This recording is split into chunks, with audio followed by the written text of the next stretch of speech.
রাস্তায় বইয়াও নামাজ পড়ে, মসজিদ থুইয়া মানুষের দেখাইতো যে আমি দাম আছি। আছে না এমন? মানুষকে ধোকা দেওয়ার জন্য সুরত চেঞ্জ করে, মানুষকে ধোকা দেওয়ার জন্য পাঞ্জাবি গায়ে দেয়, এমন কিছু জালেম আছে না নাই? নির্বাচনের আগে দিয়া নামাজ ধরে ভোট পাওয়ার জন্য, আছে না? মানে মানুষের বুঝায় যে শুধু হেরা ইসলাম ওলা না, আমরাও কি?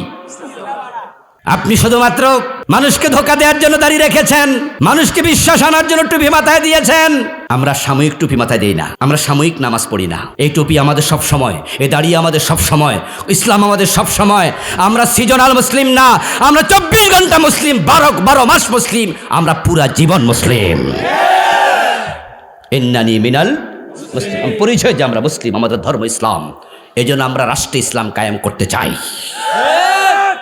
রাজি আছেন তো ইনশাআল্লাহ? এই জন্য কোরআনের জন্য এবার মাথা তুলে দাঁড়াতে হবে, কোরআনটাকে রাষ্ট্রের মূল জায়গায় পৌঁছাতে হবে। আমরা আশা করছি আগামীর বাংলাদেশ কোরআনের বাংলাদেশ হবে। এবার সবাই বলেন আমাদের সাথে কে আছে? নবীজি ভরসা করছেন কার উপর? ইব্রাহিম আলাইহিস সালাম করেছেন কার উপর? আজকে মুসা করতেছে কার উপর? আমরা করব কার উপর? নিশ্চয়ই ভারতের উপর না, আমেরিকার উপরেও না। আমাদের ভরসা হবে আল্লাহর উপর। ওরা আমাদেরকে ভয় দেখায়, এখনো অনেকে ভয় দেখায়, এ করব ও করব। আমরা বলি ড্যামকে আর। আমরা তো ইব্রাহিমের সন্তান, আমরা তো আগুনকেও ভয় পাই না, আমরা তো মূসার উত্তরসূরি, আমরা তো সাগরকেও ভয় পাই না। আমাদেরকে ভয় পাওয়ানো যায় না, আমরা একজনকে ভয় পাই। চিৎকার দিয়ে বলুন তিনি কে? আমরা আল্লাহকে ভয় পাই, আর তিনি আমাদের সাথে আছেন, এটা আমাদের বিশ্বাস। আল্লাহু ওয়ালিয়্যুল্লাযীনা আমানু ইউখরিজুহুম মিনাজ যুলুমাতি ইলান নূর। আল্লাহ বলে আমি মুমিনদের বন্ধু, আর আমরা তো মুমিন, আমরা মুমিন। আমরা নিজেদেরকে মুসলিম বলে পরিচয় দিয়ে গর্ববোধ করি। আমরা সাময়িক টুপি মাথায় দেই না, আমরা সাময়িক নামাজ পড়ি না। এই টুপি আমাদের সব সময়, এই দাঁড়িয়ে আমাদের সব সময়, ইসলাম আমাদের সব সময়। আমরা সিজনাল মুসলিম না, আমরা 24 ঘন্টা মুসলিম, 12 মাস মুসলিম, আমরা পুরা জীবন মুসলিম। ইন্নানি মিনাল মুসলিম, পরিচয় যে আমরা মুসলিম, আমাদের ধর্ম ইসলাম। এই জন্য আমরা রাষ্ট্রে ইসলাম কায়েম করতে চাই। আমাদেরকে কিসের ভয় পাও বা তোমরা? মুসা আলাইহিস সালাম বললেন কাল্লা ইন্না মাইয়া রাব্বি সায়াহদিন, কোনো ভয় নাই, আল্লাহ আমার সাথে আছে। আল্লাহ যখন দেখলো মুসা আলাইহিস সালাম আল্লাহর উপর এমন ভরসা করলো, ওমান ইয়াতাওয়াক্কাল আলাল্লাহি ফাহুয়া হাসবু। আল্লাহ বলে মুসা হাতের লাঠি কাজে লাগাও। লাঠি দিয়ে বাড়ি দিলেন, সাথে সাথে 12টা রাস্তা হয়ে গেল। সুবহানাল্লাহ পড়েন। এই কথাগুলো আল্লাহর কোরআনে আছে না নাই? কোরআনে আল্লাহ ইতিহাস শোনায় না, নসিহা শোনায়, আমাদেরকে বুঝায় ভয় পেও না, আমি আল্লাহ তোমাদের সাথে, টেনশন করো না। এবার আল্লাহ খেপেছে কিন্তু ফেরাউনের উপরে। মুসাকে তো দিলেন বাঁচাইয়া, 12 রাস্তা বানাইয়া। ফেরাউনের উপর আল্লাহ দারুণ ক্ষিপ্ত, কারণ সে জালেম, আর জালেমদেরকে আল্লাহ পছন্দ করেন না। এবার তিনি ফেরাউনকে পানিতে ডুবালেন, এগুলো আপনারা জানেন। কিন্তু আমার জায়গা আলোচনার যেটা, সেটা হচ্ছে ফেরাউন যখন পানিতে ডুবে মরে তখন ঘুমে ছিল না সজাগ? কথা বলে না কেন ভাইয়েরা? ক্ষমতায় ছিল না পদত্যাগ করছিল? একা ছিল না সৈন্য ছিল? তো আল্লাহ বুঝাইয়া দিল ঘুমে না, সজাগ রাইখা, পদত্যাগ করে না, ক্ষমতায় রাইখা, একা না সৈন্য সহ আমি একসাথে ডুবিয়ে দিয়েছি। প্রমাণ হয়ে গেল আল্লাহ ধরলে কেউ বাঁচাতে পারে না। যেমন গত 15 বছরে জালেমরা এত বিজিবি, পুলিশ, এরপরে কি সেনাবাহিনী, র্যাব, এরপরে তাদের আনসার বাহিনী, দলীয় বাহিনী, ক্যাডার বাহিনী, কত কিছু বানাইছে। কিন্তু অগাস্ট মাসে বিপ্লব যখন হলো, জুলাইয়ের 5 তারিখ, এমনভাবে পালাইতে হয়েছে, কেউ বাঁচাতে পারল না। রান্না করা খাবার খেয়ে পালানোর সময় পাওয়া যায় না। আল্লাহ উল্টাই দিলে সব শেষ। আর আল্লাহ পক্ষে থাকলে সাগর, আগুন কিচ্ছু না। তাহলে আমরা বন্ধুত্ব করবো কার সাথে? জোরে বলেন কার সাথে? আল্লাহকে কাছে রাখুন দোয়ার মাধ্যমে, জিকিরের মাধ্যমে। উদউনি আস্তাজিব লাকুম। আল্লাহ বলছে আমাকে ডাকো আমি সাড়া দেব। ইযা সালাকা ইবাদি আন্নী ফাইন্নী করিব উজিবু দাওয়াতাদ দাঈ ইযা দাআন। ও রাসূল, আপনি বলে দিন, মানুষ যদি প্রশ্ন করে আমি কোথায়, আপনি বলুন ফাইন্নী করিব। আল্লাহ বলছে আল্লাহ বড় নিকটে। কত নিকটে? অন্য আয়াতে বলেন নাহনু আকরাবু ইলাইহি মিন হাবলিল ওয়ারিদ। তার কণ্ঠনালী থেকে যে রক্তটা কণ্ঠনালীর সাথে এসে লেগেছে, মেরুদণ্ডের ভিতর থেকে এসে, ওই শাহরগ তার যত কাছে, আমি আল্লাহ আরো নিকটে। উজিবু দাওয়াতাদ দাঈ ইযা দাআন। আল্লাহ বলে আমাকে যখনই ডাকে আমি তখনই সাড়া দেই। সুবহানাল্লাহ পড়েন। আল্লাহর কথার উপরে বিশ্বাস আছে না নাই? আল্লাহ বলে যখন ডাকে তখনই সাড়া দেই। দুনিয়ার অফিস বিকাল 5টায় অফ হয়ে যায়, বন্ধ হয়ে যায়, ক্লোজ হয়ে যায়। হাসপাতালে পর্যন্ত রাতের 12টা 1টা বাজে গেলে ডাক্তার পাওয়া যায় না। হাসপাতালেও ডাক্তার থাকে না, ইমার্জেন্সিতে থাকে, কখনো ইমার্জেন্সিতেও পাওয়া যায় না। অফিস আদালত বন্ধ হয়ে যায়। আমার আল্লাহর অফিস 24 ঘন্টা খোলা থাকে, 1 সেকেন্ডের জন্য বন্ধ হয় না। এজন্য মোমেনের কোনো টেনশন নাই। মোমেন তো 24 ঘন্টায় আল্লাহকে কাছে পাবে। এই দুনিয়া হচ্ছে এমন একটা জায়গা, এটা বৈচিত্র্যপূর্ণ জায়গা। এখানে কোনো মানুষ চিরসুখী না, কোনো নবীও না। এখানে বিপদ আছে, মুসিবত আছে, অসুস্থতা আছে, রোগ আছে, বিপদ ঝামেলা আছে। আল্লাহর নবী আইয়ুব আলাইহিস সালাম অসুস্থ ছিলেন লাগাতার 18 বছর। নবীদেরও অসুখ হয়েছে, হয় নাই? নবী ইউসুফ আলাইহিস সালাম জেলে ছিলেন 10 বছরের বেশি। আমাদের রাসূল জেলে ছিলেন 3 বছর লাগাতার। নবীজি উনার বাহন থেকে, উনার বাহনের পিঠ থেকে পড়ে গেছেন, পা মস্কায়া গেছে। কয়েক ওয়াক্ত নামাজ উনি বসে বসে পড়ছে, দাঁড়াইতে পারে নাই। বিপদ উনাদেরও আইছে, পাথর মারছে, দাঁত ভাঙছে। বিপদ আমাদেরও আসতে পারে, কিন্তু বিপদ যখন আসবে একটা কাজ করো, বিপদে মুসিবতে সব সময় আল্লাহকে স্মরণে রাখো। আল্লাহকে স্মরণ রাখলে আল্লাহ সব সহজ করে দেবে। অসুস্থতাও নিয়ামত, মন খারাপ করার কিছু নাই। নবীজি বলেছে যখন মানুষ অসুস্থ হয়, হাত্তা শাউকা ইউশাকুহা, একটা কাঁটা যদি দেহে ঢোকে, ইল্লা কাফফারাল্লাহু বিহা খাতায়াহু। আল্লাহ রোগ শোক জ্বর সর্দি কাশ, তোমার কাঁটার আঘাত, এটা রসিল আমল নামার গুনাহ মাফ করে দেয়। দোয়া হুয়াল ইবাদা, দোয়া ইবাদত, অলওয়েজ করো। একজন মুসলিম সারাক্ষণ আল্লাহকে সাথে রাখবে, এটাই হওয়া উচিত মুসলমানের কর্মসূচি। মা আয়েশা বলছেন কানা রাসূলুল্লাহি সাল্লাল্লাহু আলাইহি ওয়াসাল্লাম ইয়াযকুরুল্লাহ আলা কুল্লি আহিয়ানিহি। নবীজি আল্লাহকে সারাক্ষণ জপতেন, স্মরণ রাখতেন, সারাক্ষণ 24 ঘন্টা অলওয়েজ। আর এমন লোক যারা আল্লাহ তাদের প্রশংসা করছেন, আয-যাকিরিন আল্লাহ কাসীরান ওয়ায-যাকিরাত আ'আদ্দাল্লাহু লাহুম মাগফিরাতান ওয়া আজরান আযীমা। যারা বেশি বেশি আল্লাহকে স্মরণ করে, নারী হোক আর পুরুষ হোক, আল্লাহ বলে আমি আল্লাহ তাদের জন্য ক্ষমা রেডি রাখছি বড় পুরস্কার জান্নাত। সুবহানাল্লাহ। উযকুরুল্লাহ যিকরান কাসীরা।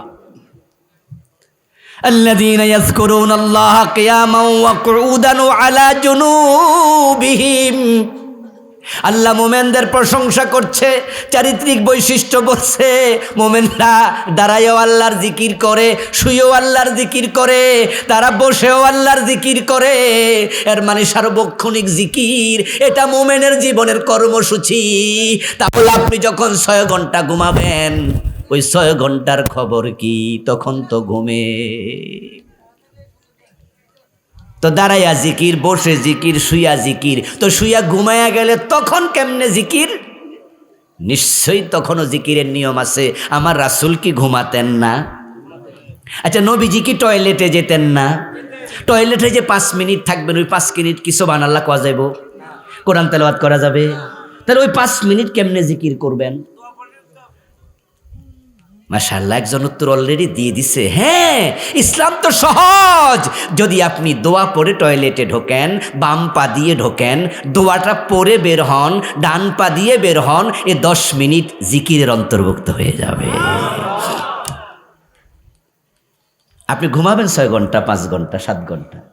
যদি আপনি নির্দিষ্ট দোয়া পড়ে ঘুমান, ডান কাতে ঘুমান, অজু অবস্থায় ঘুমান, আবার উঠে দোয়া পড়েন, উঠার যে নিয়ম নামাজ, এবার পবিত্রতা, আপনি সুন্নাহ ফলো করে ঘুমান, সুন্নাহ ফলো করে জাগেন, দোয়ার মাধ্যমে ঘুমাবেন, দোয়ার মাধ্যমে জাগবেন, 7 ঘন্টা 6 ঘন্টা ইবাদতে জিকিরে আল্লাহ তাআলা লিখে নেবেন।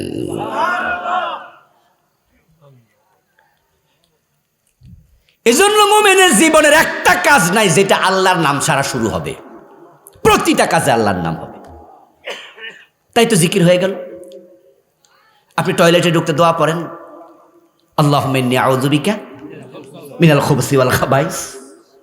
টয়লেট থেকে বের হয়ে পড়ুন আলহামদুলিল্লাহিল্লাযী আযহাবা আন্নিল আযা ওয়া আফানি।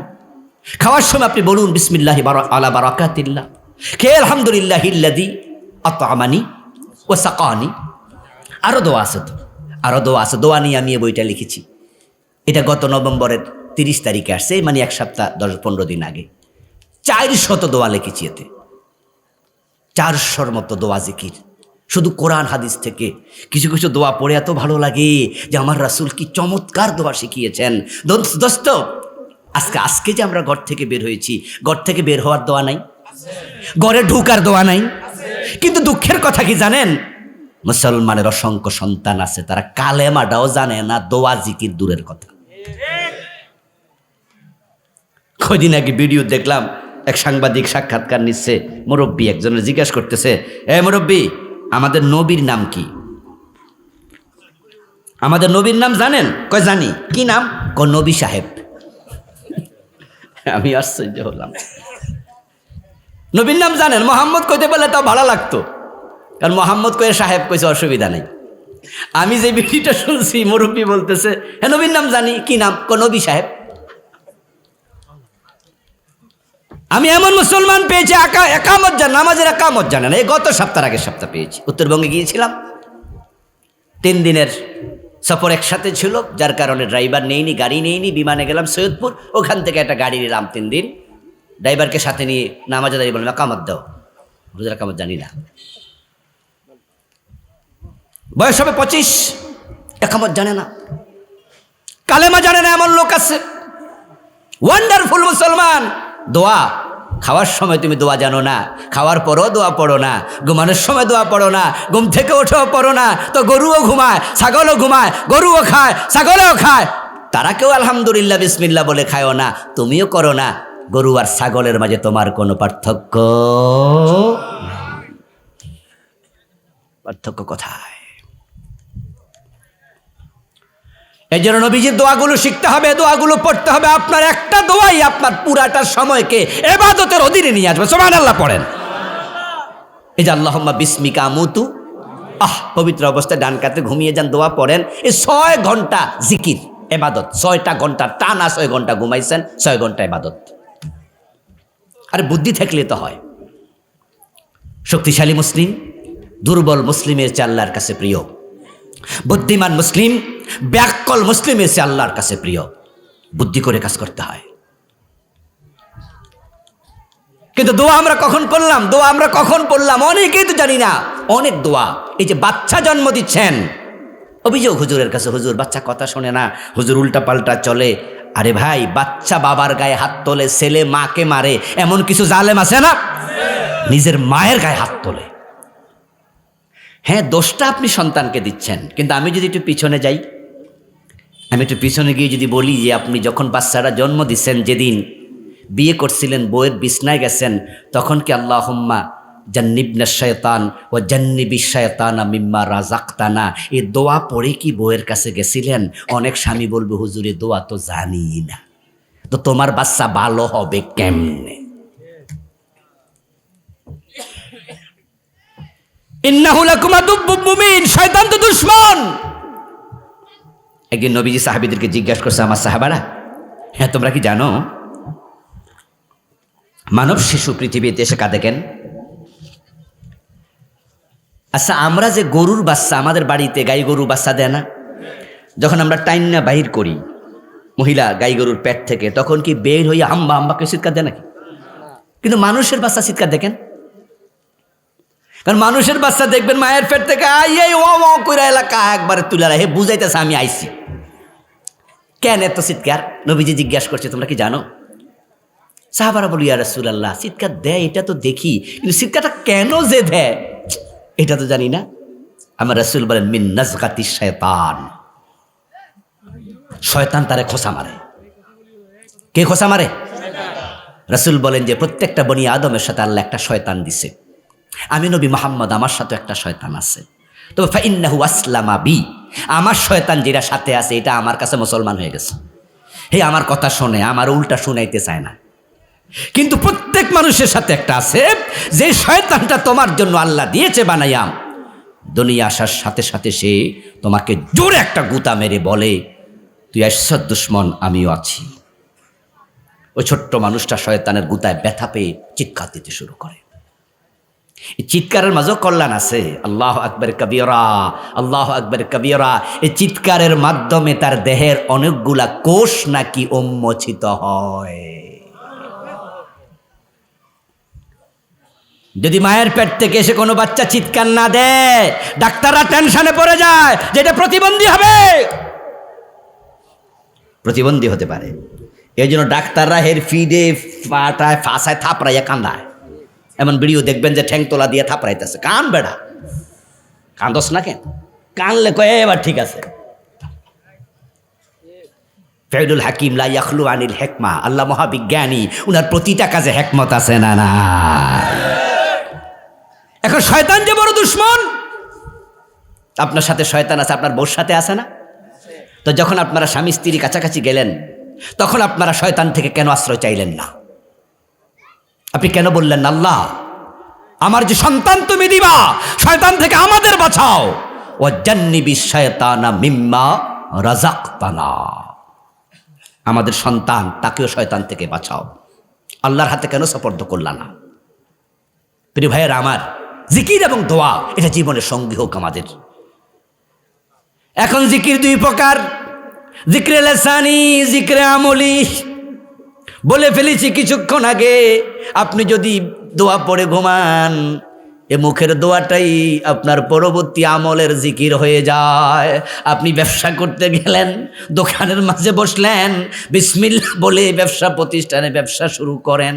ওজনে কম দিয়েন না, মালে ভেজাল দিয়েন না, মানুষকে ঠকায়েন না, সততার সাথে জিকির করেন, সততার সাথে ব্যবসা করেন।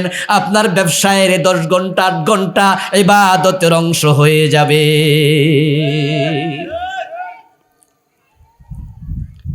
কিন্তু আপনি যদি আবার জিকির করতে করতে মালে ভেজাল দেন, ওজনে কম দেন, মানুষ দাড়ি মুখে আছে, মাথায় টুপি আছে, কেন নি কেন কেন কয় নামাজও পড়ে না, মুখে দাড়ি, আরে দাড়ি রাখছে কেন, মানুষে বিশ্বাস করব। কত বড় হারামি! মানুষকে ধোকা দেওয়ার জন্য সুরত চেঞ্জ করে, মানুষকে ধোকা দেওয়ার জন্য পাঞ্জাবি গায়ে দেয়, এমন কিছু জালেম আছে না নাই? নির্বাচনের আগে দিয়া নামাজ ধরে ভোট পাওয়ার জন্য, আছে না? রাস্তায় বইও নামাজ পড়ে, মসজিদ থুইয়া মানুষের দেখাইতো যে আমি দামাজি, আছে না এমন? এগুলো করা যাবে না। মনের খবর কে জানে? তবে হ্যাঁ, মসজিদে জায়গা না পাইলে রাস্তায় নামাজ তো আমরাও পড়ি। কিন্তু গত রাতে আমি শুনছি, গত রাতে আমার মাহফিল ছিল ওই জামালপুর। জামালপুর নাম শুনছেন? একটা জেলা। হ্যাঁ, তো জামালপুরে গিয়ে কালকে রাতে শুনছি একজন ভাই গল্প করতেছে, কয় যে নির্বাচন আসলে নাকি আসরের নামাজও 3 বার 5 বারও পড়ে, এক ওয়াক্ত 5 বার পড়ে। কয় এমন নেতাও আছে। তো আমি কইলাম, ভাই কি কইলেন এটা? কয় হ্যাঁ হুজুর, অজু ছাড়াও পড়ে। মানে মানুষের বুঝায় যে শুধু হেরা ইসলাম ওলা না, আমরাও কি?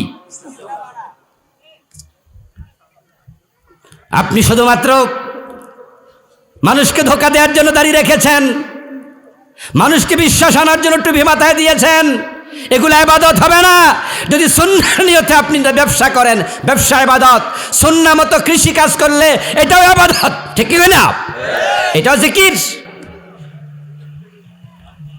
এজন্য আসুন আমরা আমাদের জীবনের সব জায়গায়, প্রতিটা মুহূর্তে, সর্বক্ষণ রাসূলের শেখানো পন্থায় চলতে চাই। জিকির যে শব্দগুলো বেশি প্রিয় আল্লাহর কাছে, সুবহানাল্লাহি ওয়া বিহামদিহি সুবহানাল্লাহিল আযীম, এবং জিকিরের যে শব্দ রাসূল শিখিয়েছেন ওই আলফাজগুলো আমি এনেছি আমার এই বইতে। ড্রাইভার সাহেবের কাছে আছে, রাস্তায় গাড়ি আছে, নেবেন। কিন্তু আমরা তো বেদাত ঢুকাইয়া দিছি, জিকির করতেছে শুনছেন না? লাভ দিয়া জিকির করে, ফাল দিয়া জিকির করে, গাছের আগা উঠটাও জিকির করে। জিকির করতে করতে হুজুরের কান্দের উপরে ওঠে, হুজুরের বক্তারে চাপ মারতাছে, এসকো নাকি এসে গেছে। আর মাঝে মাঝে কিছু জিকির দেখলে তো লজ্জাই লাগে। সেখানে দেখতেছি কোদাইল্লা জিকির, করাইত্তা জিকির, কারেন জিকির, হাঁটুওয়ালা জিকির, সুইয়া জিকির, কাইতুইয়া জিকির। আহারে আল্লাহ, আস্তাগফিরুল্লাহল আযীম। ইসলামকে তারা তামাশার পাত্র বানিয়ে দিয়েছে। বেঈমানরা, নাস্তিকরা, তাসলিমা নাসরিনের মতরা এগুলো দেখে ইসলামকে নিয়ে তারা কি করে? ট্রল করে, ঠাট্টা করে। আমার রাসূল জিকির করেছেন, সাহাবারা করেছে। কিভাবে করেছেন এটা কি হাদিসে নাই? ইযা যুকিরাল্লাহু ওয়াজিলাত কুলুবুহুম, আল্লাহ শিখায় জিকির করলে আল্লাহর স্মরণে আল্লাহর বান্দার হৃদয় বিগলিত হবে। কাঁপবে তোমার কলিজা, তোমার কলব আল্লাহর ভয়ে। তোমার দেহ কাঁপে কেন? জিকির করার সময় ঢোল বাজায়, তবলা বাজায়, এমন কিছু জালেম আছে না নাই? সে আল্লাহর জিকিরকে হাও হাও করছে, আল্লাহকে অপমান করছে। পুরুষ মহিলা একসাথে ঢোল বাজাচ্ছে, আল্লাহ ইলাহা ইল্লাল্লাহ বলে জিকির করছে। এজন্য আসুন আমরা সীমা লঙ্ঘন করব না, আমরা শরীয়তের বাহিরে যাব না, আমরা আল্লাহর নবীর সুন্নাহকে জীবনে আঁকড়িয়ে ধরব। আল্লাহ জীবনের সব জায়গায় তোমাকে স্মরণ রাখার তৌফিক দাও। যারা আমরা জিকিরে রত থাকবো, সময় আছে, বসে আছেন, আস্তাগফিরুল্লাহ পড়ুন, সুবহানাল্লাহ পড়ুন, আলহামদুলিল্লাহ পড়ুন। নবীজি বলছে তুবা লিমান ওয়াজাদা ফি সাহিফাতিহি ইস্তিগফারান কাসীরা। যার আমলনামার মাঝে আস্তাগফিরুল্লাহ বেশি পাওয়া যায়, আমি নবী তার জন্য সুসংবাদ দিয়ে গেলাম। আস্তাগফিরুল্লাহ আস্তাগফিরুল্লাহ পড়তে থাকেন, দুরূদ শরীফ পড়তে থাকেন। বসে আছেন, কাজ নাই, এই ঠোঁটটাকে জিকিরে ভিজায় রাখেন। নবীজি বলেছেন যার ঠোঁট আল্লাহর জিকিরে সিক্ত থাকে, মৃত্যুর পর হাসতে হাসতে সে জান্নাতে ঢুকবে। এই জন্য আমরা সময় কাজে লাগাবো, সময় হেলায় ফেলায় নষ্ট করব না, আল্লাহ স্মরণে থাকবো। এবং আমরা যে কোরআন আমাদের জন্য নসিহা, এই কোরআন ব্যক্তি জীবনে মানব, পারিবারিক জীবনে মানব, রাষ্ট্রীয় জীবনে মানব, আন্তর্জাতিক জীবনে মানব। আমরা থাকবো যেখানে ইসলাম থাকবে সেখানে। রাজি আছেন তো ইনশাআল্লাহ? এই জন্য কোরআনের জন্য এবার মাথা তুলে দাঁড়াতে হবে, কোরআনটাকে রাষ্ট্রের মূল জায়গায় পৌঁছাতে হবে। আমরা আশা করছি আগামীর বাংলাদেশ কোরআনের বাংলাদেশ হবে। আমরা সকলে জানি কোরআন হচ্ছে ডিভাইন গাইড বুক, স্বর্গীয় পথ নির্দেশনা। এ কোরআন হচ্ছে হেদায়াতের একমাত্র কিতাব, এবং এটার আলোচ্য বিষয় হচ্ছে মানুষ, বিশেষত যারা মুমিন। এই জন্য কোরআনের অসংখ্য জায়গায় আল্লাহ মোমেনদেরকে আদরের সাথে ডেকেছেন ইয়া আইয়ুহাল্লাযীনা আমানু বলে। আজকে আমার তিলাওয়াতকৃত আয়াত ঠিক হে ঈমানদার বলে আল্লাহ শুরু করেছেন।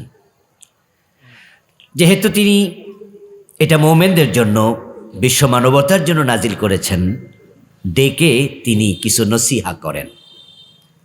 কোরআন হচ্ছে মাউইযা, এটা উপদেশের কিতাব, এটা জিকির।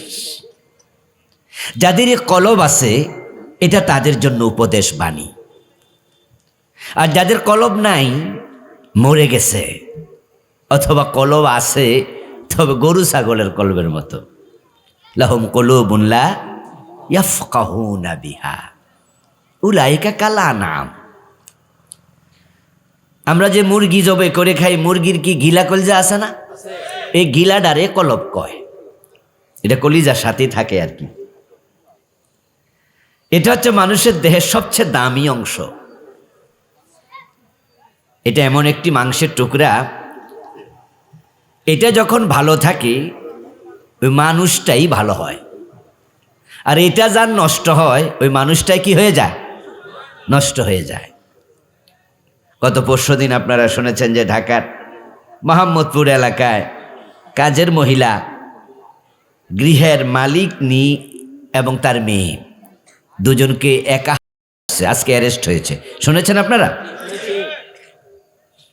একটা মানুষ কোন পর্যায়ে নষ্ট হলে সে দুজনকে একসাথে দিয়ে হত্যা করে? সিরিয়াল কিলার, মাত্র টাকা দিলে গুলি করে মেরে ফেলে, এমন কিছু অমানুষ এ সমাজে আছে না? ওদের কলব পচে গেছে, নষ্ট হয়ে গেছে। ওদের কাছে ওয়াজ করে কোনো লাভ হয় না। ইন্না ফি যালিকা লাযিকরা লিমান কানা লাহু কলব আও আলকাস সামআ ওয়া হুয়া শাহীদ। আল্লাহ তাআলা বলেন, ইন্না ফি যালিকাল কিতাব, এই কিতাবের মাঝে আছে লাযিকরা, নিশ্চয় উপদেশ, নসিহা, ওয়াজ, মাউইজা, লিমান কানা লাহু কলব, ওই ব্যক্তির জন্য যার কলবটা এখনো মরে নাই, পচে নাই, কলবটা ভালো আছে।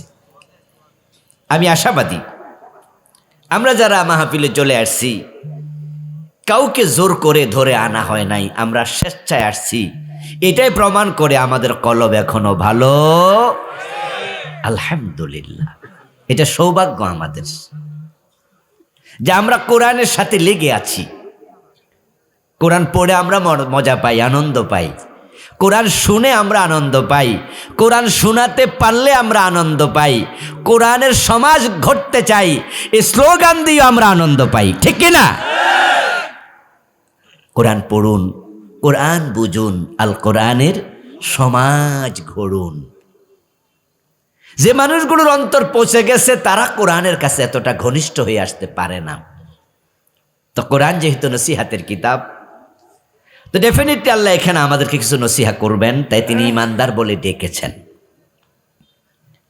এখন যাদের ইমান আছে তারা এবার কান সজাগ করে শুনুন, রব্বে করিম ডেকে আপনাকে আমাকে কি বলছেন। ইয়া আইয়ুহাল্লাযীনা আমানু যকুরুল্লাহা যিকরান কাসীরা, আল্লাহ বলছেন, ও ইমানদারেরা, তোমরা আল্লাহকে বেশি বেশি স্মরণ করো। ওয়াসাব্বিহুহু বুকরাতাও ওয়াসীলা, এবং সকাল সন্ধ্যায় তার তাসবিহ পড়ো, তার পবিত্রতা ঘোষণা করো। হে ইমানদারেরা, তোমরা আল্লাহকে বেশি বেশি স্মরণ করো।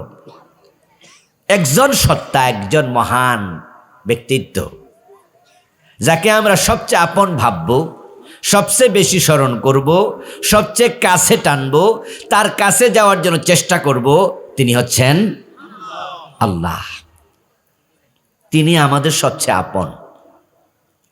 তার মতো নিঃস্বার্থ ভালোবাসার কেউ এমনটা ভাসে না। তার মতো নিঃস্বার্থভাবে কেউ দান করে না, কেউ দেয় না। তাকে যারা ভালোবাসে তিনি তাদেরকে ভালোবাসেন, তাকে যারা ভালোবাসে না তিনি তাদেরকেও ভালোবাসেন। যারা তার সাথে শত্রুতা করে তিনি তাদেরকেও ভালোবাসেন। যারা তার নামটা পর্যন্ত মুখে নেয় না, তার অস্তিত্ব স্বীকার করে না, তার ভালোবাসা তাদের কাছেও পৌঁছে। ওয়াসিআত রাহমাতি কুল্লা শাই, তিনি কোরআনে বলছেন যে আমার ভালোবাসা, আমার রহমত সকল মাখলুককে বেষ্টন করে আছে। এই জন্য তাসলিমা নাসরিন এখনো বেঁচে আছে তার ভালোবাসার কারণে। অথচ তাসলিমা নাসরিন পারলে প্রতিদিনই আল্লাহরে গাইলেই তো, মাঝে মাঝে সুযোগ পাইলেই কিন্তু বকাবকি শুরু করে ফেসবুকে। বরং আমরা যারা আল্লাহকে বিশ্বাস করি সে আমরা রগাইল্লা মূর্খ বলে।